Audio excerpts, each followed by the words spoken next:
무지개를 바라보면 내 마음은 뛰노나니 나 어려서 그러하였고 어른이 된 지금도 그러하거늘 나 늙어서도 그러하리다.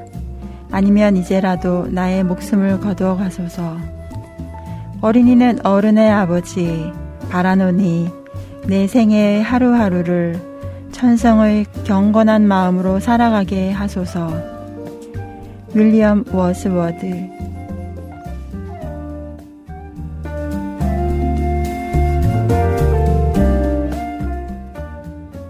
안녕하세요, 여러분. 아침 10시 이야기 소파 그림책 이야기를 진행할 DJ 영입니다. 제가 개인 사정으로 잠시 이야기 소파를 비웠다가 다시 돌아왔어요. 그동안 잘 지내셨나요? 오늘은 소파에 먼지도 떨고 새로운 마음으로 여러분과 만나는 첫날인데요. 보이지 않는 여러분이지만 왠지 반갑고 살짝 설레기도 합니다. 이 오랜만의 시작을 어떻게 할까 하고 기분 좋은 고민을 하다가 영국 낭만주의 시인인 윌리엄 워즈워드의 시 무지개를 골라봤습니다. 사실 제가 며칠 전에 진짜 무지개를 봤거든요. 얼마 전 연이은 태풍이 물러가던 마지막 날이었는데요. 비는 멈췄지만 비구름이 채 물러가지 않은 회색 하늘에 뜬 무지개가 그림을 그려놓은 것처럼 너무 예뻤어요. 그렇게 크고 둥글고 7색이 선명한 무지개는 처음 본 것 같아서 너무 신기하더라고요. 그래서 길 가던 사람들이랑 사진도 찍고 애들처럼 좋아했던 기억이 납니다. 며칠간 마음 졸인 태풍의 끝자락에서 보니까 고난을 견딘 후에 받는 선물처럼 더욱 반가웠던 것 같아요. 요즘 코로나다 태풍이다 해서 힘든 분들 많이 계실 텐데요. 그래도 이 또한 지나가겠죠? 엊그제 제가 직접 본 무지개의 선물 같은 기운을 여러분께 나눠드릴게요. 여러분도 이야기 소파 그림책 이야기를 들으면서 소소한 즐거움 느끼셨으면 좋겠습니다. 이제 아침 저녁 공기가 많이 차가워진 것 같아요. 며칠 전 밤낮의 길이가 같다는 추분이 지나서 이제 해가 점점 짧아질 텐데요. 그만큼 가을은 또 깊어지겠죠? 오늘은 아이유의 가을 아침 들으면서 시작하겠습니다. 노래 시작 전에 여러 가지 소리가 들릴 텐데요. 어떤 소리인지 한번 귀 기울여 보세요.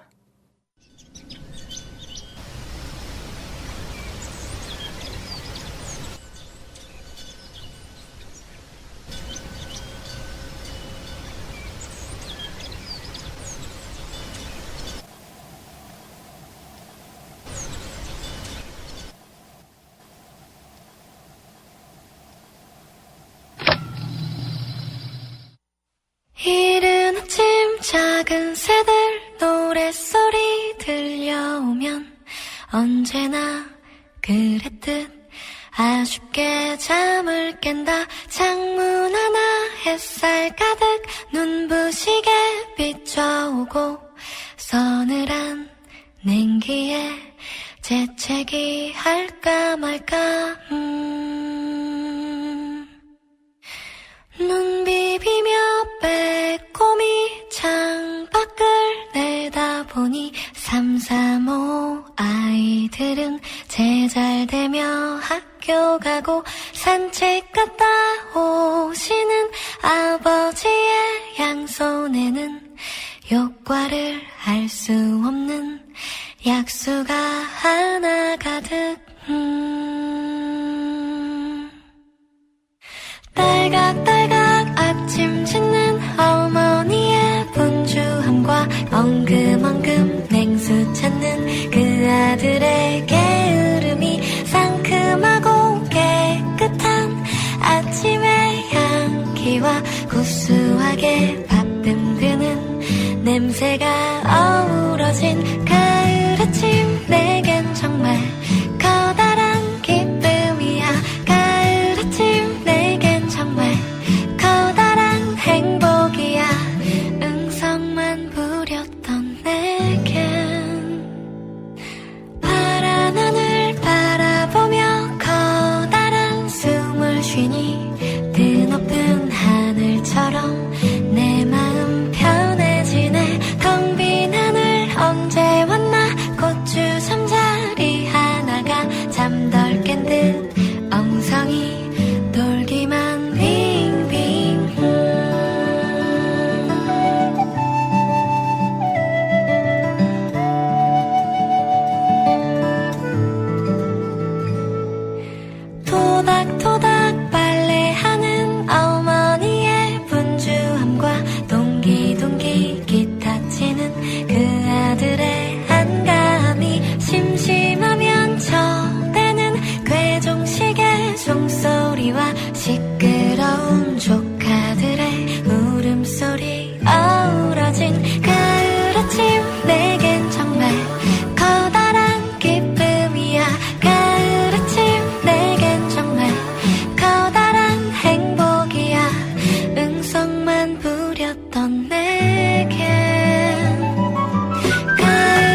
작은 새들 노랫소리 들려오면 언제나 그랬듯 아쉽게 잠을 깬다. 창문 하나 햇살 가득 눈부시게 비춰오고 서늘한 냉기에 재채기 할까 말까. 네, 아이유의 가을 아침이었습니다. 꼭 가을이 아닌 다른 계절이라도 아침이 느껴지는 상큼한 목소리 같죠? 여러분은 어떤 소리를 들으셨나요? 저는 새소리, 바람에 흔들리는 풍경 소리, 그리고 카세트 테이프 플레이어를 누르는 소리까지 들었는데 여러분도 다 들으셨어요? 오늘 제가 여러분께 소개할 책은 이런 자연의 소리만이 가득할 것 같은 어느 산골 소년의 이야기가 담긴 책이랍니다.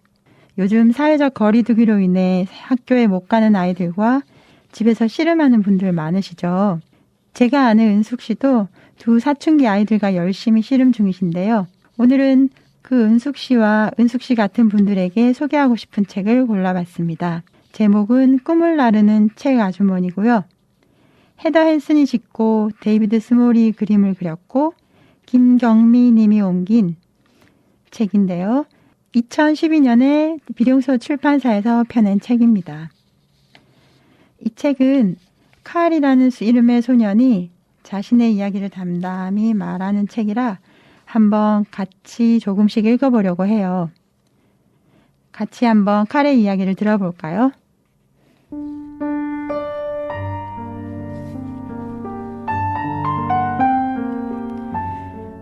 우리 가족은 아주 높은 곳에서 산다.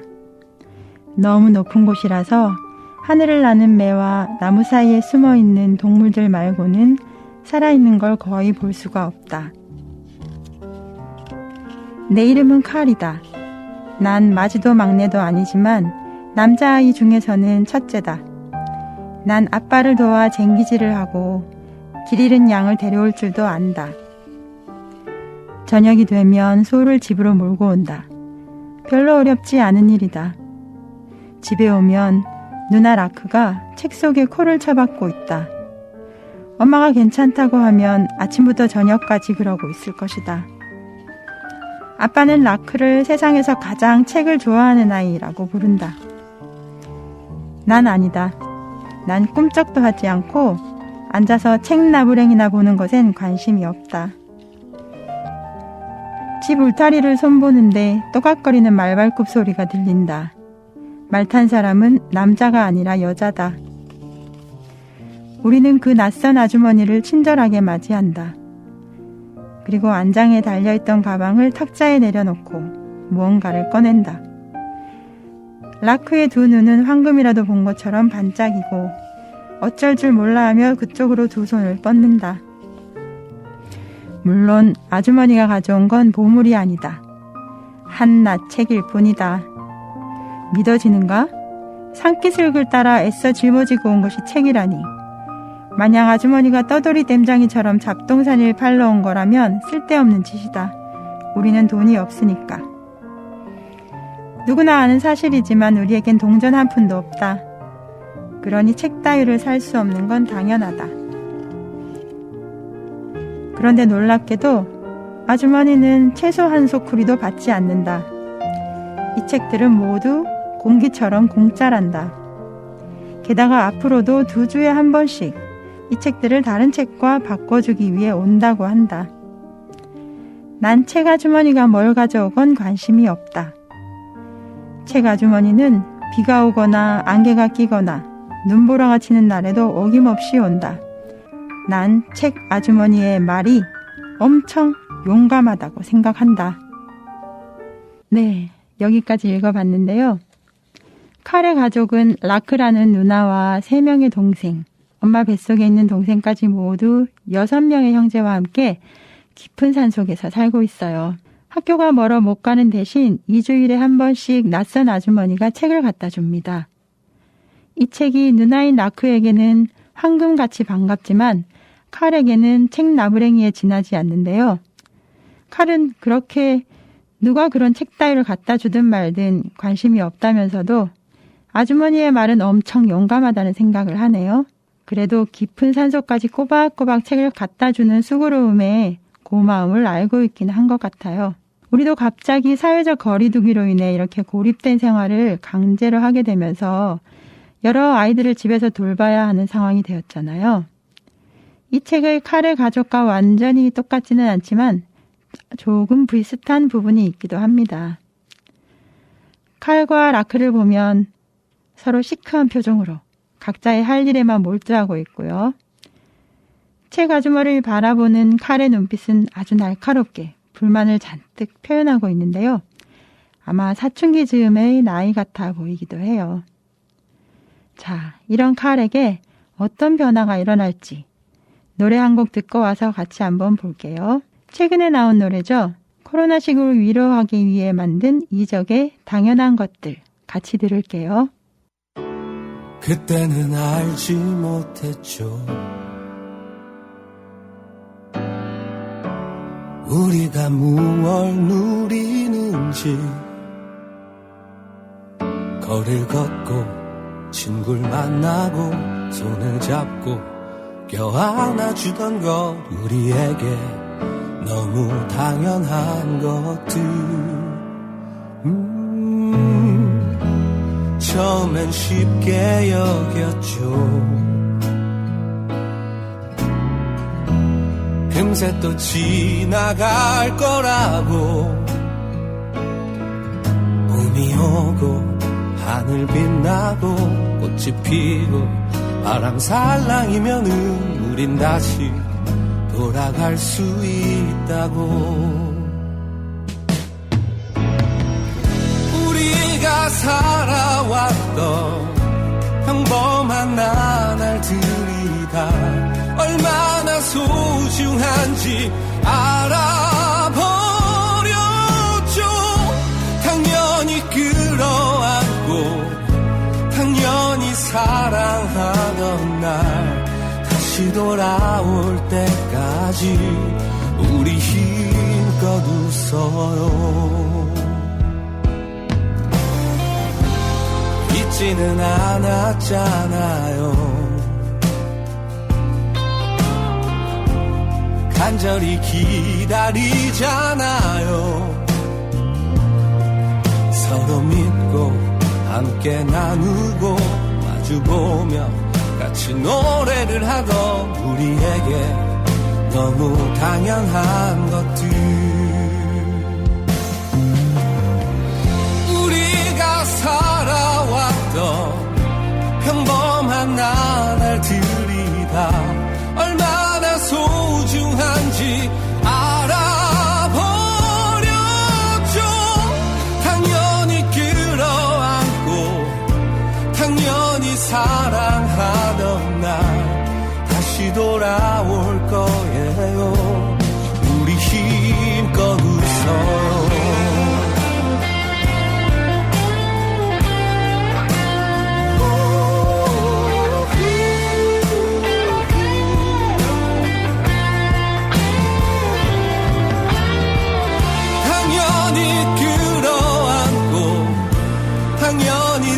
사랑하던 날 다시 돌아올 거예요.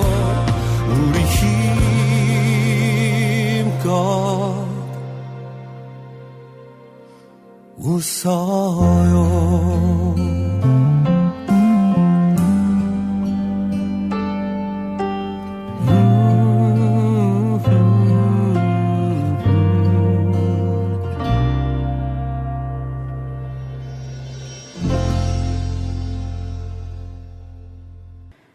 이적의 당연한 것들 함께 들어봤고요.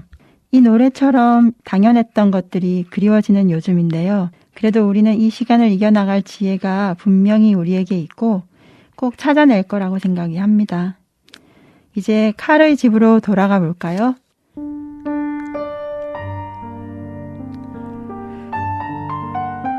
칼이 지낸 상속에도 겨울이 오고 어느 눈보라가 몰아치던 날 책 아주머니는 변함없이 나타나서 책 한 권을 건네고 사라집니다.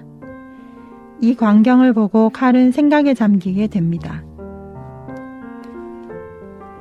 난 잠시 가만히 서서 책 아주머니가 저 멀리 사라지는 모습을 지켜보고 있다. 머릿속에서 생각이 창밖의 눈보라처럼 막 소용돌이친다. 말만 용감한 게 아닌 것 같다. 말에 탄 사람도 용감하다. 책 아주머니가 이런 어려움도 무릅쓰고 오는 이유가 무엇일까? 갑자기 알고 싶다. 나는 글과 그림이 있는 책을 집어들고 라크에게 내민다. 뭐라고 쓰여 있는지 가르쳐줘. 라크는 깔깔 웃거나 놀리지 않고 자리를 잡고 앉아 차분하게 읽기 시작한다. 아빠는 책을 보면 겨울이 얼마나 길거나 짧을지 알 수 있다고 한다. 책에는 올해 눈이 많이 오고 엄청 추울 거라고 쓰여 있다.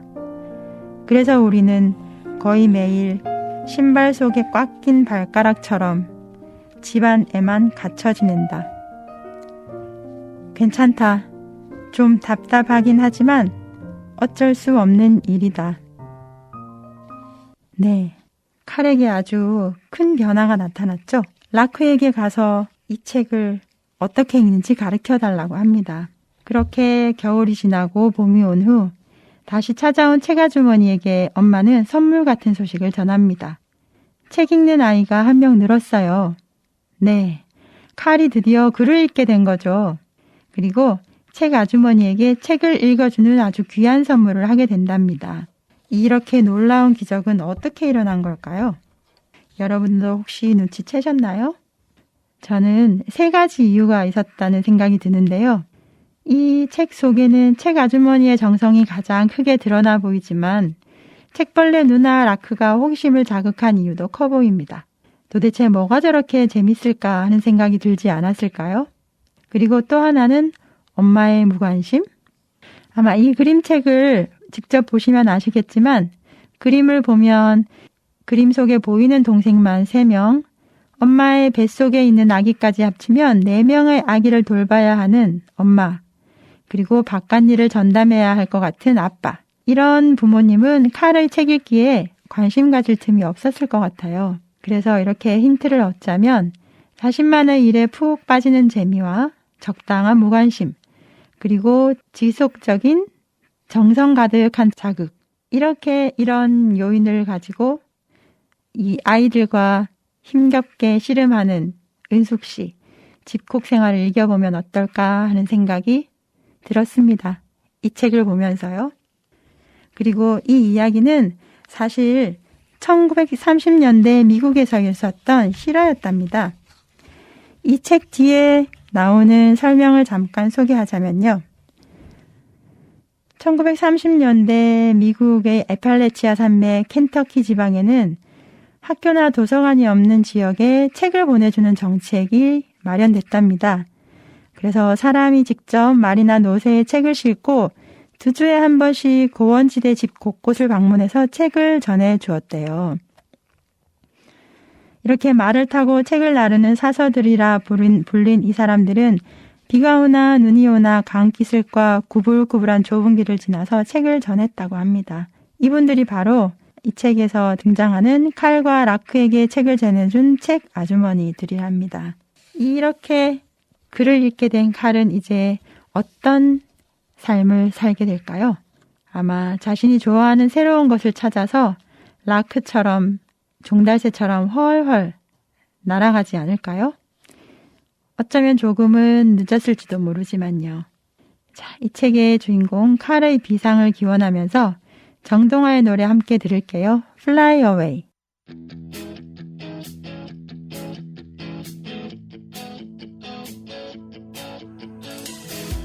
어디로 가고 있는지 앞이 보이지 않는 어둡고 외로운 긴 터널을 지나 무얼 찾아가는지 끝이 보이지 않는 이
네, 정말 신나게 하늘을 날 것 같은 기분이 드는 노래였죠. 정동아의 Fly Away였습니다. 제가 이 책을 처음 본 건 사실 몇 년 전이었어요. 그때는 깊은 산 속에 고립되어 사는 칼의 이야기가 현실적으로 많은 공감이 가진 않았거든요. 하지만 지금 코로나로 인해 사회적 거리를 두며 집콕 생활을 하다 보니 이 이야기가 갑자기 확 공감이 가더라고요. 그래서 이런 집콕 생활로 어려움을 겪는 은숙 씨 같은 분들께 전해드리고 싶었습니다. 이런 시간이 곧 지나가겠지만 각자의 삶을 독립적으로 잘 이어가며 자신만의 즐거움을 찾아서 즐겁게 지냈으면 좋겠어요. 그 즐거움의 대상이 그림책이어도 좋고요. 그리고 서로 힘들겠지만 누군가에게 그 즐거움을 나눠주는 사람이 나라면 그 기쁨이 더 클 것 같습니다. 주는 기쁨이 받는 대가라는 말도 있잖아요. 여러분, 주변의 많은 분들과 즐거움 많이 나누며 지내시고 다음에 또 만나요.